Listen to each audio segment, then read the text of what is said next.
In November 1963, a 21-year-old Paul McCartney was staying with his girlfriend, actress Jane Asher, and her family. Beatles mania was just taking off, and the world had become enamored with this rock and roll band that is still contested as the greatest of all time, with Paul undoubtedly being the face of the band. One night, he had a dream of a familiar and nostalgic-sounding song, but for his life, he didn't know what it was. He asked his colleagues if they recognized it to no avail. This song that came to him in a dream would become the legendary record, Yesterday. A song that stands against the test of time, one that invites its listener to reminisce on the bittersweet feelings of one's past, their joys and their regrets, to experience the pure epitome of nostalgia even if they have never heard it in their life. This mystifying song, with just as much of a mythical origin, is shrouded in mystery. If it was an act of subconscious recollection, divine intervention, or Paul McCartney's own genius manifesting, it truly was one of the most beautiful pieces of music ever made, a true triumph of human art and culture. 62 years later, BlackGryph0n would release Don't Turn on the Light, Kinger song featuring Sean Chiplock. Don't turn on the light.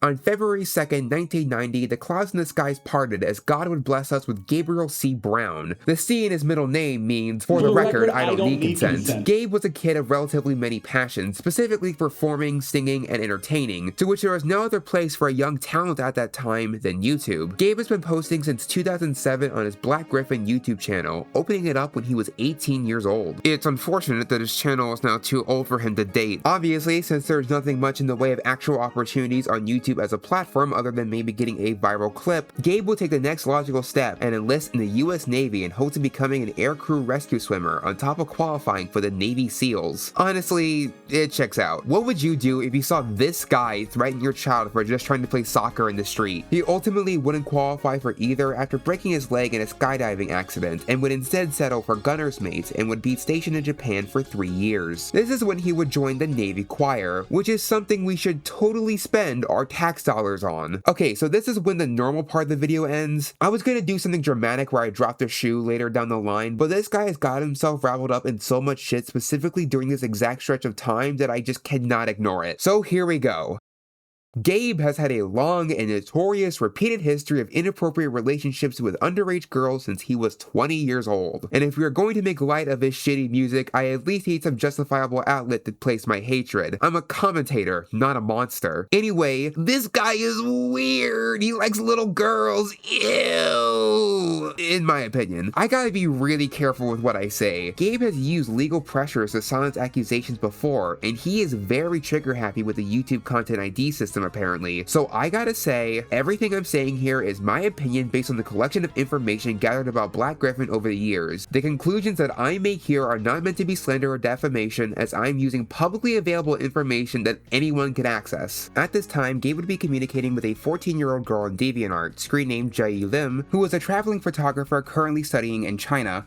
A 17-year-old Chinese schoolgirl? It is unknown how these two met, but through publicly available messages sent between them using the comment feature on DeviantArt, we were able to learn several parts about their relationship. They had been communicating with each other for a while. When Gabe was in the choir, he planned to meet up with her in person, and they would often call each other pet names like Honey or Baby. Gabe's current wife, Claire Colette, which we will talk about her, don't worry, would defend these comments by saying it was just awkward jokes at the time, to which even if these were jokes, it doesn't change the fact that Gabe still spoke inappropriately to this minor. It's clear that these two were just straight up romantically involved, as in this conversation indicates that they had broken up at some time but still had a desire to get together, directly saying that they were in love with each other. Like, I have the chat logs right here. Let me read some of these to you guys and tell me if this is all indicative of just roleplay. Oh, and did you tell your friend your ex-hubby said hi? Yes, I did tell my friend my beloved ex-hubby said hi. God, I just realized I'm still deeply in love with you. Me too. I can't believe I'm forgiving you after all this. Well, love has no reason. There's a series of concerning messages where Gabe is talking about moving back in with her. Not particularly sure what that means considering it sounds like they're making plans to actively meet up, so I'm not quite sure if they knew each other before their interactions on DeviantArt or after. Regardless on if they actually met up in person, Gabe still made arrangements to meet this underage girl that he was e-dating. This is extremely dangerous behavior and shows that Gabe objectively engaged in an inappropriate relationship with an underage girl. So, case closed. Gabe dated a minor 6 years younger than him. Yeesh, another YouTube predator to add to the books. That should be it, right? You see, somehow Gabe's fanbase has shooters bigger than Michael Jackson. At least Michael Jackson decided to actually be talented when he decided to allegedly touch kids. But Gabe is like if Fabio Jackson decided to be a predator. At that point, what redeeming qualities do you even have left? My lawyer has informed me that I need to clarify and say that this comparison is not to signify that Gabriel C. Brown has had any sexual interaction with underage persons he has interacted with. This is just to make a joke about how two singers have inappropriate but different relationships with underage people, blah blah blah, legal, groomer. Gabe's DeviantArt would hold a lot of questionable things, especially on his favorites which are publicly available. He seems to favor this one artist who does pornographic comic parodies of children's cartoons, often of the children featured. In his favorites, we can see this Jimmy Neutron comic with all the kids front and center, and a Billy and Mandy comic called The Favorite Child. Now, a lot of fans treat Gabe like he's eternally 5 years old and doesn't know how to count a flea because they always use this benefit of the doubt excuse. Like, they consistently argue that just because Gabe favorited these comics doesn't mean he read them or knows what's inside, which I'm not even going to dignify with a response, especially for a guy who, once again, dated a 14-year-old girl when he was 20, and more than that, also pretty clearly groomed her, stringing her along for the prospect of a relationship that never came and just kind of left her hanging. I'm not saying Gabe should have pursued that relationship, fuck no, but I'm saying to add insult to injury, he didn't just engage with this girl inappropriately, but also led her on to believe that there was a chance for an actual legitimate relationship, not even an apology for what he did. But back to his career, Gabe would become especially infatuated with My Little Pony: Friendship is Magic, and became an early adopter of the Brony fandom, producing original My Little Pony songs and skits. Some of his earliest success would be found in his original song, Proud to be a Brony, which was commemorated as a part of the Brony Polka, a massive celebration of Brony music made by Animated James. Oh no. The song fucking blows. Now, to be fair, it was one of the first of its kind, and he didn't have the same production quality as he has now, but god, is this song a drag. It is an excruciating 3 minutes and 48 seconds. How sensually he sings this is so uncomfortable to listen to. I mean, it wasn't that great before, but given the context surrounding it, it's hard to listen to this without thinking, yep, this was definitely made by a predator. Can we just skip this part and get to the funny Radio Man Fortnite music? This would get him some early notoriety in the fandom, and even gain the attention of then 13-year-old My Little Pony voice actor Michelle Creeber. Gabe would get into contact with both Michelle and their mother, as they were able to get him signed on to the same talent agent as Michelle. Gabe's popularity in the fandom grew exponentially due to the fact he was able to often feature not just Michelle Creeber in his videos, but as well as basically almost every voice actor in My Little Pony. If you remember the Ponylicious videos from back in the day, that was Gabe's handiwork. These two would appear on a variety of videos together, including songs and vlogs. They would also appear together on the Bronies React YouTube series by AC Racebest. On their Halloween special, where they reacted to Generation 3 of My Little Pony, they were all instructed to wear a costume, to which these two would decide to dress up as caricatures of black women in the 60s and 70s.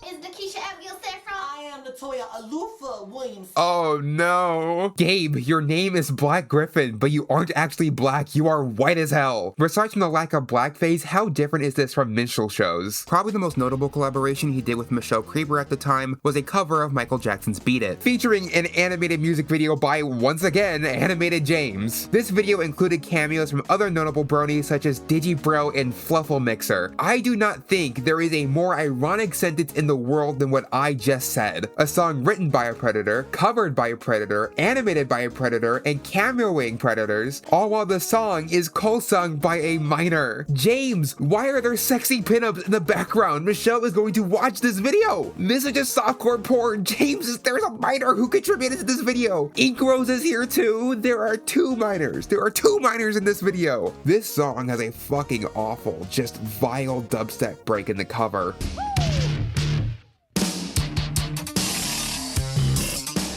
And this one part featuring Digibro and Soulrack is making me lose my fucking mind. It has stayed rent-free in my brain for years. What is this? Beat It PMV has gotta be one of the worst things that came out of the fandom, and this is the same community that gave us Mare Juice. I find it funny how Gabe is his own OC, but Michelle is still Apple Bloom despite not doing her voice in the song. You think that follows the relationship in real life? I'm not Apple Bloom. Stay in character! Due to their close proximity and younger fans in the community, a lot of people would ship Gabe and Michelle together despite the fact that one is a minor. Some would come to comment on his videos asking if the two were dating. Whilst Gabe would deny it, he would defend the idea of him dating Michelle, saying it wouldn't be illegal if he was. Michelle Krieber years later would come to his defense by saying that her mom had access to Gabe's account and was speaking for him, which yeah, could be a possibility, but why? Gabe was a full-grown adult. Why would he need another person to run his personal account? I believe she was his talent agent, yes, but this is one of the most highly improbable things ever, especially when neither Gabe or Monique Krieber spoke about this themselves. Gabe clearly has no qualms with dating minors beforehand, so the elaborate nature of someone to take control of their client's account, roleplay as them for the express purpose of defending him potentially dating their underage daughter, while possible, is absurdly unlikely. She would also have to be like a fucking Olympic level role player, because she types exactly the way Gabe does today, exact same emoticons and everything. Like, come on, you cannot be serious. This is just Gabe. I am tired of pretending it isn't. This is just Gabe. I'm not calling Michelle a liar, but I am saying there is no certainty that this claim is at all substantially credible. It was around this time that Gabe would befriend Claire Collette when she was 14 years old. Really collecting the CMC like Pokemon, Gabe. Meanwhile, Madeline Peters in the back of this whole situation slumped over like fucking Golden Freddy. Gabe's connection to the CMC's voice actors would become so infamous that Friendship is Magic would parody it by introducing the character Gabby, an older BlackGryph0n who has this obsessive relationship with the CMC, much to their personal discomfort. You can definitely see that Gabby's design is even color matched from BlackGryph0n's OC, showing that this wasn't very subtle.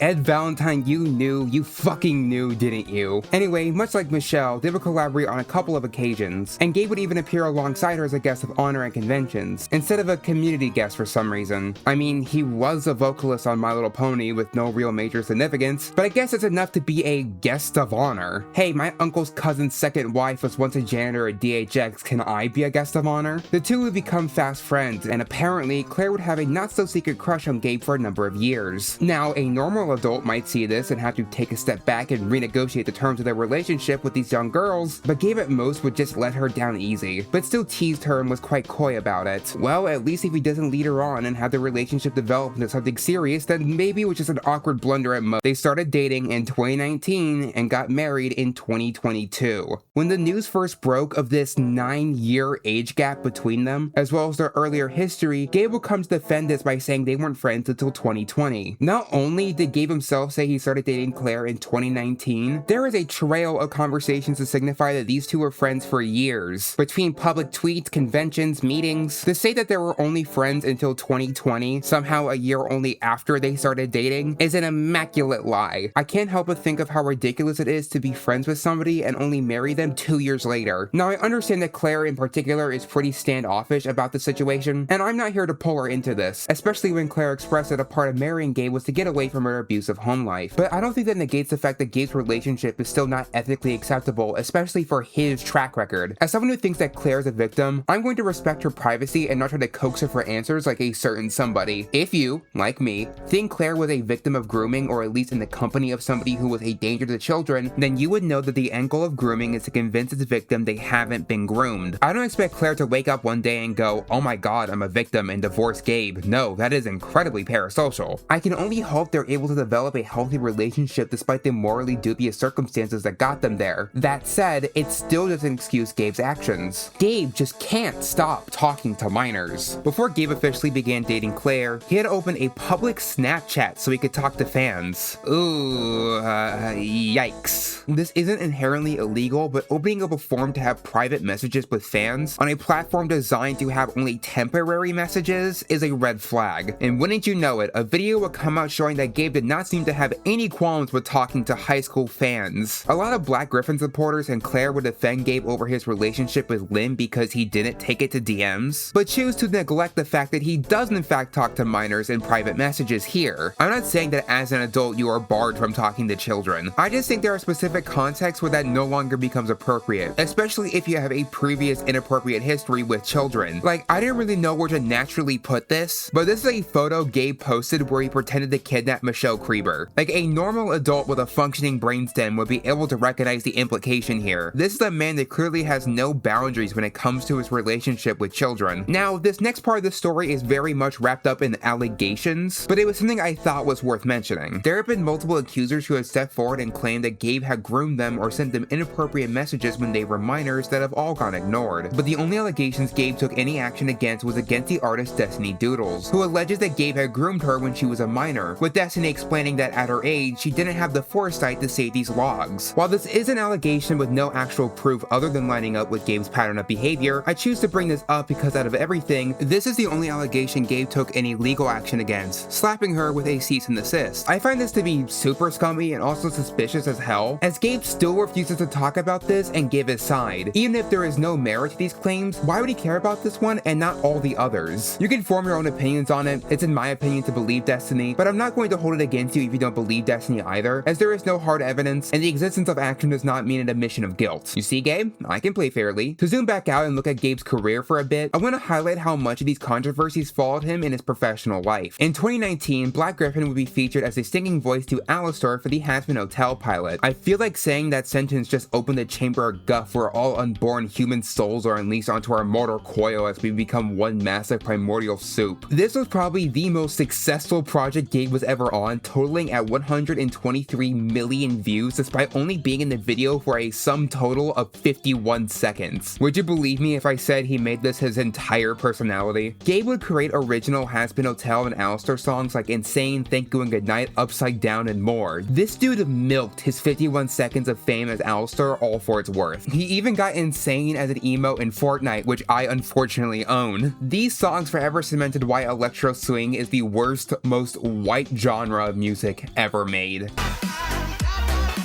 Songs that try to pass off la-las, na-nas, and doop-doos as legit lyrics. There was a kid I went to the same study hall with in college who would come wearing his headphones and he would sing out loud in full fucking speaking volume BlackGryph0n songs. I am not making this shit up. I wish I got a clear recording of it, but every time he got up and left, we would all look at each other with a mixture of confusion and relief. Anyway, when Hazbin Hotel was picked up by A24 and Amazon Prime, they went and hired a new professional cast, which yeah, no shit, but Gabe still would not let this go. Which yeah, sure, he can do whatever, but it's clear that VivziePop really does not like Gabe for some vague, non-specific reason, and doesn't like him making fan songs, which I wonder why. VivziePop! Call BlackGryph0n a pedophile and my life is yours! I'm guessing Viv is being vague about it because Gabe's lawyers have some divine power of Benjamin Netanyahu or something. We are the soldiers of the FOB. The Lord's Most Loyal Army. Anyway, recently, Gabe released a music video for Insane with work done by an actual Spindle Horse animator, so it looks as close to Hazbin Hotel as it possibly can. Gabe, for whatever fucking reason, decided to title this Official as if he was associated with Amazon or A24, to which he got a swift DMCA takedown notice. Like, Christ, Viv really does not like Gabe, and honestly, despite her shortcomings, that's pretty based. Gabe also provided vocals for the indie game Billy Bus Stop, which featured many members of the Hazbin Hotel pilot staff, including Michael Kovac and Ashley Nichols. When the controversy surrounding Gabe's history began to circulate, the director, Katie Nelson, would vehemently go on the defense for Gabe, fully having drank that Kool-Aid, and would block out any instance of further evidence. However, not every collaborator he would be in contact with would really stand for it. After collaborating with Digital Circus voice actress Marissa Lenti for the song Mask, Marissa would be informed about Gabe's controversies and would make the decision to stop associating with him or working on fan songs in general. Apparently, Sean Chiplock did not get the same memo and would unintentionally help Gabe make the funniest song ever, Don't Turn on the Light. Wait! Don't turn on the Big Dylan, my big Dylan, my big fat Dylan, my big Dylan, my big fat Dylan. Alex Rochon, voice actor for Kane in the Amazing Digital Circus, would publicly denounce BlackGryph0n due to his allegations. Alex would reject Gabe's offer for a collaboration, and that was apparently due to other reasons that put him off besides from the allegations. However, Alex would delete that call-out post on Gabe due to the pressure and spotlight, and likely due to Gabe's 5.6 million strong sycophantic army, who just have to defend the incredibly talented creative mind of Gabriel C. Brown. Who else will do shitty cartoon impressions while singing popular songs? Alex would thankfully stand by his position and beliefs, but it's a shame how hounded he was. At the end of the day, he was just trying to protect his colleagues from this guy. I guess that maybe the reason Alex was put off by Gabe was due to some of his strong conservative activity on Twitter, including tweets and likes about transphobia, racism, COVID-19 denial, etc. Which, are we really surprised? The man who is a US Navy vet and also has inappropriate relations with children is also a bigot? Who could have ever guessed? Moving on to his other collaborators, the Living Tombstone would enlist numerous music videos featuring BlackGryph0n in person and effectively cut all ties with him. This would be ironic as both the band and BlackGryph0n would be invited to the Five Nights at Freddy's 2 creator party. I don't know how Sky Cawthon keeps finding these guys. At this rate, Scott associates himself with pedophiles just as much as the politicians he donates to. I think it was during this time that Gabe was up to his old tricks again as he got into contact with cast member for the second FNAF movie, 11-year-old Piper Rubio, to collaborate with him on the song I Can't Control Myself. Yeah. You really can't, Gabe. Now, I'm not saying this wasn't in a professional setting and that Piper was in any real danger. I do not in my heart of hearts believe that Gabe had any intentions on preying on Piper. What I am saying is that Gabe fully lost that responsibility to work with or be around children. Even if he had no intention to reoffend, it does not mean he should be free of the consequences that come with that. If a mass shooter gets out of prison, they lose that privilege of being able to own a gun, even if they swear a blood oath that they will never kill anybody. Well, what are you implying, May? Should he just not have a job in entertainment?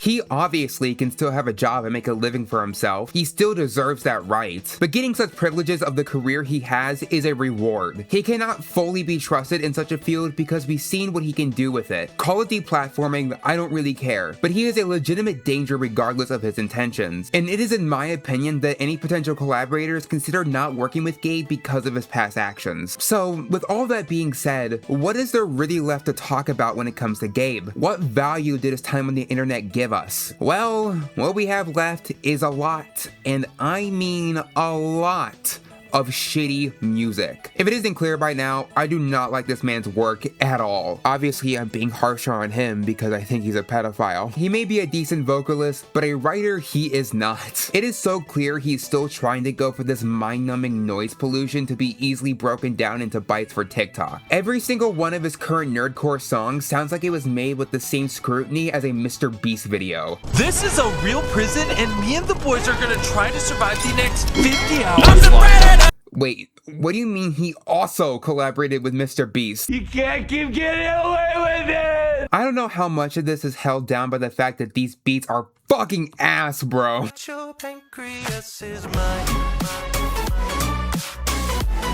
The only time their music sounds bearable is when they aren't going for this heavy electronic sound, so clearly trying to ride out the coattails of the living Tombstone. I don't know why all nerdcore music needs to sound like this, but I cannot really imagine Gabe's voice anywhere else. Probably the biggest milestone is their time on America's Got Talent in 2022, where their act was basically Gabe's average video. He would make really bad impressions of famous people while singing popular songs. Oh, Brock Baker, he is not. Most of the time, it's just vague allusions to the character and not really much else while the judges lose their fucking mind. I mean, come on, Howie, it's not that crazy. You showed a prolapsed anus uncensored on your TikTok. There's gotta be more impressive things that someone can do on this show. I like when they introduce themselves to the judges, they mention they were Navy veterans and they all go, thank you for your service. Hey Gabe, why don't you tell them a little bit more about what you did in Japan? Anyway, as much fun as I'm having, it is so hard to talk about this given just how much Gabe's personal history is intertwined with his professional career.